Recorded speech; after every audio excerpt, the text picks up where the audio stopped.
Bah ceux-là, on va pouvoir les mettre dans la voiture tout de suite, ouais, pour les monter là-haut. Donc là, on est en train de démonter une vigne qu'on abandonne. Pour différentes raisons, elle est un petit peu loin de la partie principale que l'on entretient là-haut, dans la zone des plantés, c'est le village du Villard. Et en niveau qualitatif, c'est une vigne qui est à plat, pas très bien exposée, sur un terrain assez profond, assez humide. On fait mieux du maïs même derrière que de la vigne. On a déjà un petit peu avancé les travaux, c'est pas fini, hein, ça prend du temps aussi. Hein. En dernier ressort, on prendra le treuil, le tracteur pour arracher les ceps un peu plus rapidement. Hein. Il faut faire ça à la pioche, mais c'est un gros travail. Hein. Chaque année, on défriche un petit peu plus, parce qu'il faut bien se dire que c'était de la friche comme sur le côté, et tout ça c'était en friche. Donc chaque année, allez, on en enlève un peu, comme ça les gens qui se promènent voient la vigne. Pour nous, c'est aussi plus agréable. Ça éloigne les animaux, les oiseaux. Pas forcément les sangliers, les chevreuils, c'est ce qui nous ennuie. Il y a aussi des blaireaux. Mais bon, en tout cas, c'est agréable comme ça. Et puis voilà, c'est du défrichage qu'on fait chaque année. Sous cette vigne-là aussi, il y a encore du défrichage à faire. Chaque année, on grignote sur les friches. Mais il y a un bon rendu après. Quand on est arrivé ici, en fait, on a acheté parce qu'il y avait un certeau, un bout de baraque à retaper. Et surtout qu'il y avait un morceau de vigne qui était vendu avec. Et en fait, on n'était pas tellement venu avec l'idée de reprendre beaucoup plus que ça sur le secteur. Et puis en fait, on s'est aperçu très rapidement qu'il y avait une déprise viticole qui était énorme sur le coteau, que c'était pratiquement la fin du vignoble d'Éton. Et que dans le secteur, on nous a même poussé à essayer de reprendre tout ce qu'on pouvait reprendre. Et voilà, à entretenir ce qui était encore entretenable. Celle-là aussi est pentue dans le bas. Hein. C'est pour ça que pour les vendanges, on travaille avec une luge tirée par le tracteur. Parce que là, ça descend bien aussi. Dans un premier temps, on a récupéré ces vignes, ce qu'on appelle en location gratuite ici, parce qu'elles sont trop petites pour pouvoir signer un bail agricole dessus. Hein. Et progressivement, quand on a pu, on a commencé à acheter quelques parcelles de terrain sur lesquelles on a replanté. Hein. Donc on a pas mal replanté depuis maintenant 8-9 ans. Je pense qu'on a actuellement aujourd'hui plus de vignes replantées que de vieilles vignes. Donc ça, en fait, c'est une vieille plantation.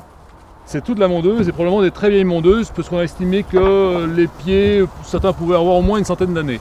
On va la complanter avec des pieds qu'on a fait greffer chez Philippe Grisard, qui sont des pieds de vieilles mondeuses sur une autre parcelle à l'autre bout du village, qui va probablement être arrachée dans les années qui vont arriver. Et donc ils ont déjà un âge certain. En tout cas, ils seront bien avant, bien avant l'époque du clonage en fait. Hein. C'est un patrimoine. Ça dire qu'il va donner des choses intéressantes, ça personne n'en sait rien. C'est très difficile à dire que est-ce qu'un pied comme ça ou un autre pied dans le secteur fournira un clone qui sera disponible avec les clones actuels, je crois qu'ils sont au nombre de 3 en mondeuse, ou 2 ou 3, il n'y en a pas beaucoup. Est-ce qu'il fera partie d'un lot de clones qu'on pourra proposer aux viticulteurs ensuite? Ça, je n'en sais rien. D'abord, ce n'est pas vraiment de mon ressort, et ce sera après aux pépiniéristes, aux spécialistes, aux viticulteurs de juger de l'intérêt du pied en fait. Quoi. Aujourd'hui, nous sommes là, chez la Biblioteca Internazionale La Vigna, pour la réunion conclusive de l'année 2012. On discutera sur la variabilité génétique des gènes de la vitis qui est à la base de 99% de tous les vins qu'on produit aujourd'hui dans le monde.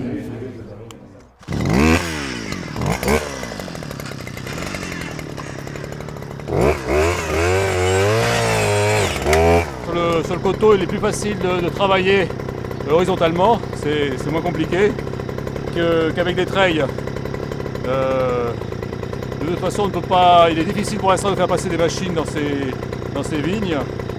C'est encore trop morcelé et peu accessible. Donc on a pensé que l'échalas c'était la meilleure façon de faire. C'était comme ça d'ailleurs à une époque, il n'y a pas encore très longtemps, tout le coteau était en échalas en fait. Là c'est de la douce noire en fait, c'est ce verger conservatoire là, qu'on a organisé en 2010. Et donc on a grandi de quelques lignes encore cette année de douce noire aussi. Avant c'était un roncier ici. Donc il y avait 50 cm de ronces. Et les lapins étaient bien, ils étaient couverts dessous. La douce noire, c'est un plan qui a été réinscrit au catalogue des plants autorisés au niveau viticole. En fait, qui était un des 3 cépages rouges savoyards qui composaient les vins rouges à une époque avec la mondeuse et le persan. Là, on met 250 pieds de persan ce matin. Et hier, on a dû mettre 170 pieds en tout de douce noire. On avait quelques altesses aussi à compléter, enfin à peu près. Donc on a un peu plus aujourd'hui. Et c'est des pieds d'altesse. Donc on a fait ce qu'on appelle la roussette de Savoie. Nous, on n'a pas le droit au nom. Ici, on est en IGP. Et donc en fait, je crois que la roussette, c'est réservé aux AOP uniquement, en Savoie. On a eu dans le passé un mélange de cépages, mais aujourd'hui, c'est une idée pour avoir la typicité. Chaque zone doit avoir des cépages qui sont uniques dans la zone, à mon avis. Et c'est le contraire des cépages internationaux qui sont des grands cépages, des cépages très importants, mais non, donnent des veines comme on peut dire, qui portent à une globalisation du vin. Ce terrain-là, c'était comme à côté, c'était de la forêt, de la friche. Donc on a entièrement restauré, remis en état le terrain, donc coupé les arbres à la hache, déraciné à la pioche, puisqu'on travaille entièrement manuellement. On a choisi en fait les lieux vraiment historiques où la vigne était la plus présente et où les traces historiques et la mémoire aussi collective nous disent que le vin était le meilleur. Donc il y avait le coteau là d'Hermillon, entre Hermillon et le Châtel, il y avait Saint-Julien où il y avait plus de 200 hectares de vignes, c'était la capitale viticole de la vallée. Et puis Saint-Jean, le coteau de Bonne-Nouvelle, au lieu dit Le Prinçant, qui est l'endroit originel et où est né, d'où vient le cépage persan. Nous voyons ici la chapelle de Bonne-Nouvelle et le vignoble de Prinçant, et surtout qui se poursuit nettement au-dessus. Vous voyez, pratiquement tout le coteau qui est vers nous là était planté de vignes. Et aujourd'hui, on a du mal à s'en rendre compte parce qu'une partie a été complètement gagnée par la forêt, qui a repris ses droits, peut-on dire. Et on voit bien quand même ces vignobles dans toute cette zone. Mais effectivement, tous ces coteaux étaient couverts de vignobles. Et on descend doucement. Aujourd'hui, c'est les vendanges. Voilà, c'est la récompense d'une année d'efforts. Donc on vendange une parcelle de persan. Donc le cépage un peu emblématique de la Maurienne, qui a été replanté en 2008. Voilà, donc on fait ces vendanges avec les salariés de Solidar, bien sûr, mais là on a également un renfort de poids avec l'école maternelle du Châtel qui est venu prêter main forte. Donc voilà, c'est un petit moment privilégié, sympathique, quoi. Attention de ne pas glisser. Allez, vas-y, passe. Elle glisse, c'est bon. La démarche de Solidar, c'est une démarche de développement local, en permettant à des personnes en difficulté de trouver leur place, de retrouver une place sur le plan professionnel, social, etc. Tout le monde a posé son sécateur. Et est venu s'ajouter à cela le projet Vinalp. Donc ici, on n'est pas concerné par Vinalp à Hermillon, mais sur Saint-Julien. Donc avec l'installation d'un vignoble, collection, conservatoire des cépages de l'arc alpin. Après, on descend un petit peu dans la vigne, on remonte, on va jusque vers le cabanon, et puis après, c'est tout le sentier balcon qui longe tout le long, Ouais. au-dessus, voilà, et qui arrive là, Ouais. qui rejoint la petite maison là. Mhm. Si à terme dans cette maison il y a une petite exposition, dégustation, enfin voilà, ça fait son intérêt. Mhm. Et on était là et on se disait que là, on réserverait bien une petite zone aussi pour un point d'attraction, soit une œuvre d'art, soit voilà, pour casser cette longue ligne droite, Ouais. enfin, Ouais. voilà, qui Ouais. a un pôle d'intérêt ici Ouais. intermédiaire. Puis ça, Voilà. ça fait la séparation entre Entre voilà, ce qui est planté. ce qui Voilà. est planté et puis. Donc de quelle nature à voir, ça dépendra Ouais, ouais. de certains Ah ouais. disaient on pourrait y Ouais, mettre mais il des- faut réserver le terrain. Voilà, réservé, Voilà, c'est pour on la peut pas plantation, planter. voilà. Ouais, On l'a pour. Mhm.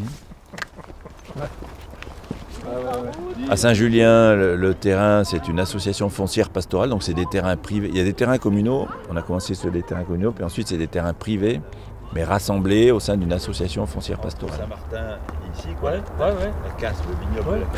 Ah ouais. C'est extraordinaire. Ici, c'est du terrain communal, mis à disposition par la commune. On leur cède 10% de la récolte, transformée en vin, c'est-à-dire 10% du vin produit. Voilà. Et à Saint-Jean, l'association a acheté ses propres terrains. Voilà. Donc 3 communes, 3 situations foncières différentes. On a proposé aux collectivités de remettre de la vigne en Maurienne. Vas-y voir là. Ensuite est venu se greffer le projet Vinal. Donc il y a une dynamique qui s'est créée autour de cette idée de réintroduire de la vigne. Et voilà, donc maintenant, l'étape suivante qui serait formidable, ce serait qu'un vigneron s'installe.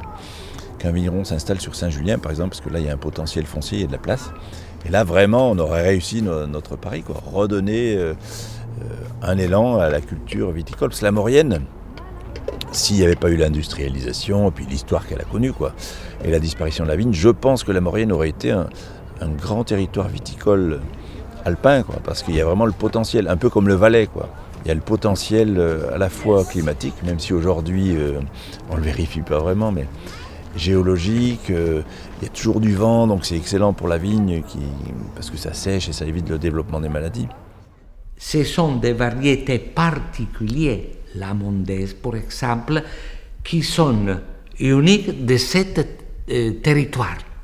Et c'est la chose qui, je pense, qui est très importante pour le futur.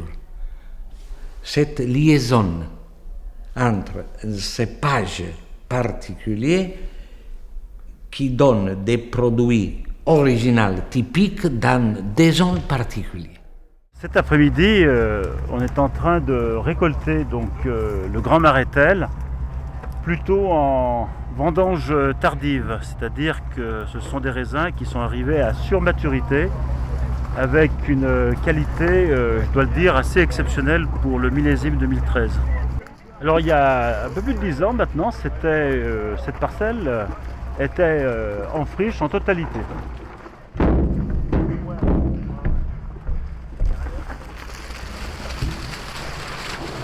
Et c'est seulement fin des années 90 que nous avons repris à la friche donc ces territoires d'exception. Voilà.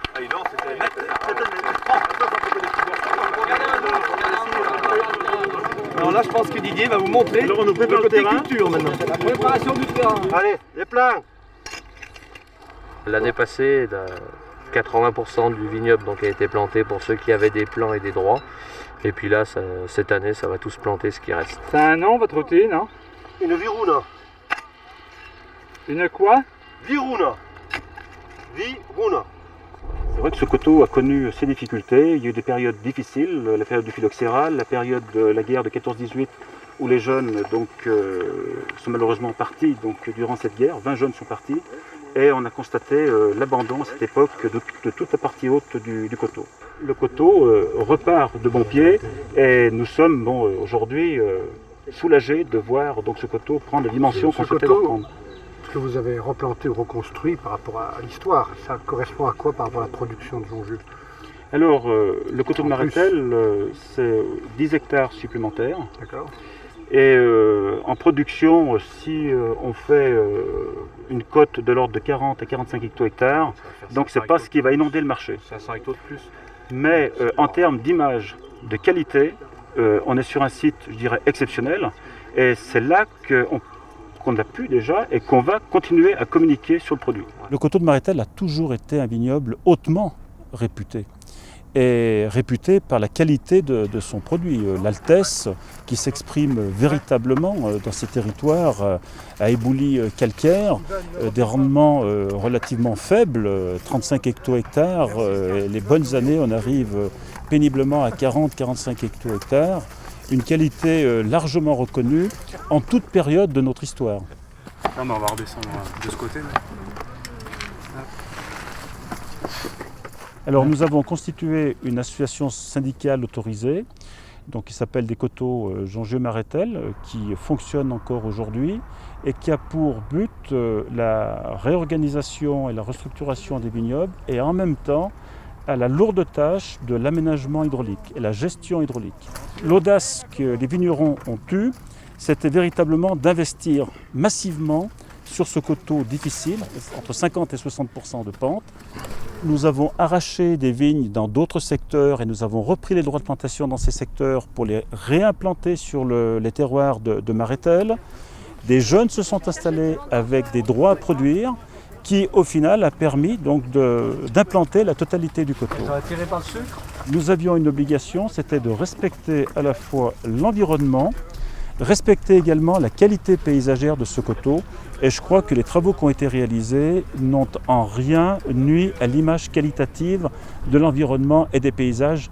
Et je dois dire que c'est aussi là très pertinent de conserver cette organisation, cet outil, parce que c'est véritablement les viticulteurs eux-mêmes qui travaillent, qui continuent à penser, qui continuent à réfléchir. Et pourquoi pas, si demain nous en avions l'autorisation, pourquoi ne pas continuer à développer ce coteau de Marétel? Parce que nous avons encore un potentiel de 4 à 5 hectares pour lequel, pour ma part, il serait judicieux de réfléchir de manière collective si on veut continuer à réimplanter de la vigne. La Sine peut faire des choses merveilleuses, mais c'est impossible pour la Sine d'avoir les paysages viticoles que nous avons et la culture vitivinicole, non, qui est typique de la France, de l'Italie, des autres pays, des anciens pays de viticulture. C'est les paysages et la culture. Alexis. Bon, les nouveaux là, qui viennent d'arriver, là, vous avez le droit à casser la croûte. Un bout de pactole.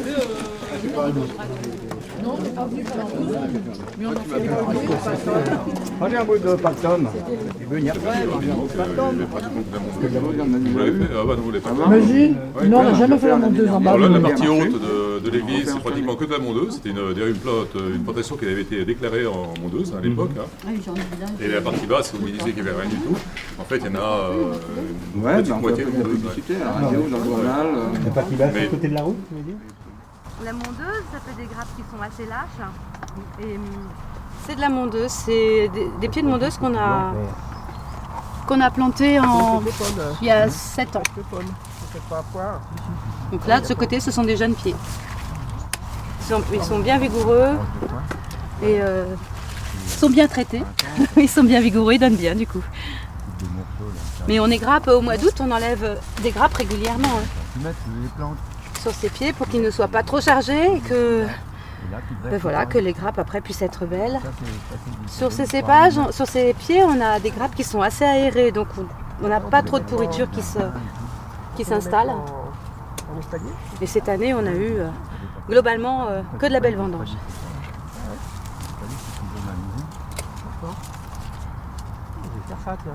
Il y a des coins de massif.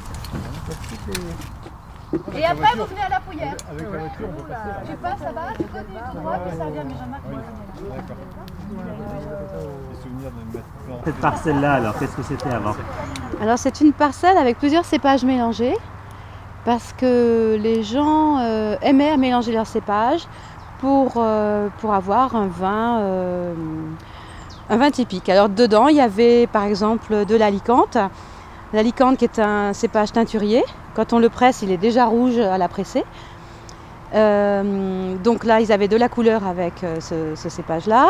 Il y a le 54, 55 qui donne beaucoup de jus, donc ça c'était intéressant aussi pour eux. Il y avait de la mondeuse, parce qu'il faut avoir de la mondeuse quand même, c'est important dans la région. Des raisins de table, parce que les vignerons sont gourmands. Et puis d'autres hybrides, parce qu'il n'y avait pas forcément besoin de traiter beaucoup, voilà, 18 000, 26 000. Il y avait des cépages aussi anciens, comme la douce noire. On a de l'étraire de la Douy aussi, pas dans cette parcelle, mais un peu plus haut. Enfin voilà, on a vraiment un gros mélange de cépages dans certaines parcelles. Lorsqu'on replante, on fait une unité uniforme, je veux dire, et c'est mieux à ramasser. Le propriétaire n'avait pas qu'une vigne. On craignait la grêle. Alors souvent, il grêlait dans un secteur et pas dans l'autre. Alors on avait, en principe, je pense à ma famille, on avait une vigne à eau, par exemple au coup de tête, une au plantet, l'autre à Maillet, c'était très loin les unes des autres, si bien que quand ils grêlaient dans un secteur, on gardait quand même les autres. Je crois qu'en 1730, il y avait 150 hectares de vignes. Et il y a une dizaine d'années, ou quelques années, il n'y avait plus que 2 hectares. Donc ça a tout disparu, c'est curieux, rapidement. Maintenant, il y a peut-être un peu plus de 2 hectares à cause des bacheliers, ceux qui rassemblent le vignoble, ils doivent dépasser les 2 hectares. Mais voyez le changement.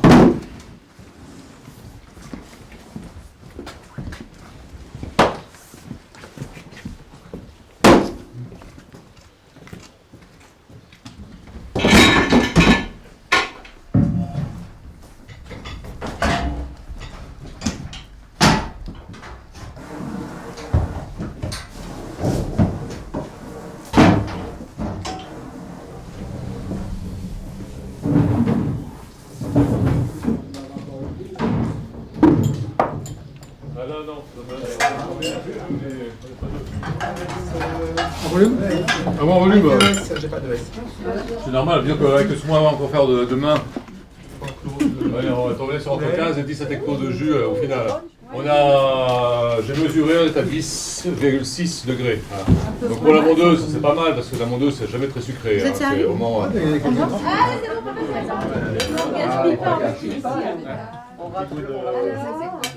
Petit goutte de quoi? Ça, c'est des topinambés.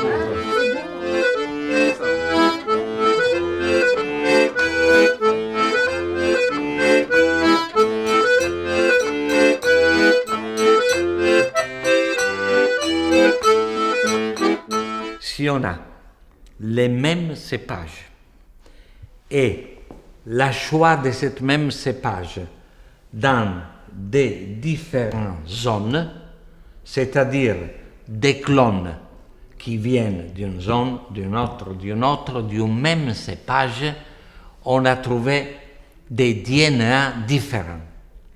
Alors, la typicité a aussi une base scientifique. Aujourd'hui, les droits de plantation sont réglementés en France et la superficie de vigne ne doit plus évoluer. Donc quand on veut planter une vigne quelque part, il faut en arracher une vigne à un autre endroit pour récupérer les droits et transférer les droits. Parce que moi-même, je n'avais pas de droits en portefeuille dans mon exploitation. Donc j'ai été obligé de demander par l'intermédiaire de France Agrimaire des droits de plantation supplémentaires. Donc on est en train de terminer une plantation de Chignin-Bergeron qu'on a commencé il y a déjà 3 ans. Donc pour cette partie-là qui représente à peu près 50 arts, j'ai obtenu des droits de plantation par transfert et ces droits sont valables 3 années. Donc il faut à tout prix que je termine cette plantation cette année, sinon je perds les droits. Ce que l'on peut dire, c'est que le vignoble savoyard en général, pas spécialement celui de Chignin-Bergeron, le vignoble savoyard progresse depuis l'accession à l'AOC. Hein, donc l'AOC c'est en 1973, nous sommes en 2013, ça fait 40 ans maintenant. Et depuis cette période-là, le vignoble savoyard a atteint sa surface de 2200 hectares actuellement, qui était en 1973 à 1600 hectares. Donc on peut dire que sur les 40 ans de l'appellation appellation d'origine contrôlée, vin de Savoie, on a conquis sur des terrains difficiles, les terrains les plus escarpés, les plus qualitatifs pour faire du vin de qualité, on a conquis environ 600 hectares. notre pari, c'est effectivement reconquérir le niveau maximum où la vigne était plantée au début du XXe siècle. Et là, ça serait une altitude de 450-480 mètres, avec des pourcentages de pente qui vont frôler les 75%. Mais là, c'est de la viticulture pratiquement de l'extrême. Et je fais le pari que dans les 10-15 ans qui viennent, vu les nouvelles générations et la motivation des nouvelles générations, je suis sûr que le vignoble, sur les crus prestigieux, Chigny-Bergeron, mais aussi Marestel, va reconquérir encore la pente et va atteindre la limite qu'il atteignait il y a un peu moins d'un siècle. Dans le vignoble de Savoie, pour moi, il y a deux philosophies. Il y a une philosophie AOC, donc sous signe de qualité, où là, on travaille avec une cartographie de nos sols, une délimitation de nos zones de production, avec un cahier des charges de production qui évolue peu ou pas. En parallèle de ça, il y a aussi des vignobles de reconquête en Savoie. Et là, c'est plutôt des vignobles qui sont orientés sur de l'ampélographie. Et on retrouve sur ces vignobles qui se plantent depuis 10 ou 15 ans, qui ne sont pas sous signe de qualité, je le répète, qui ne sont pas en AOP.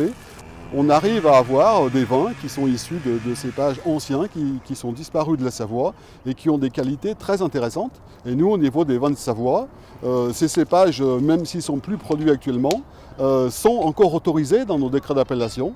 Soit ces cépages, on pourra les replanter dans la zone de production de vins de Savoie, soit après on pourra faire des démarches sur des exploitations dans ces zones-là. Mais pour le moment, on n'en est encore pas là. Donc on peut dire que la limite de la plantation de la vigne en Savoie, c'est le marché qui le fait, c'est la valeur qui fait la réussite des exploitations et donc la pérennité de l'activité viticole. Si je bois un champagne, je vois aussi avec les yeux la zone de Champagne, non? Si on boit de la Mondaise de la Savoie, on boit la Savoie. C'est là. On ne peut pas avoir de champagne qui est dans un signe et voir la Champagne. Ou les Valpolicella et voir les collines de la Valpolicella. Alors, les vins, l'important du vin, c'est le cépage, la zone et la culture. Les marchés, ici, bon, les gens viennent se fournir ici, mais c'est très important sur les marchés extérieurs de se faire connaître. Et après, les gens viennent chez nous. Beaucoup de personnes ont été rencontrées, ont été contactées sur des marchés, et du coup, après, viennent se servir directement au Sarto. Ça marche. Comment vas-tu, mon grand? La forme? Donc Aiguebelle régulièrement parce que c'est le marché de chez nous. Oui, on a vu même une libellule. Une libellule, et puis des abeilles aussi, non? Qui viennent boire. Ouais. La Rochette, Albertville, et puis une AMAP, une ruche qui dit oui pour l'instant, une deuxième est en construction, et puis surtout notre magasin à Saint-Jean-de-Maurienne. Voilà, un magasin de producteurs.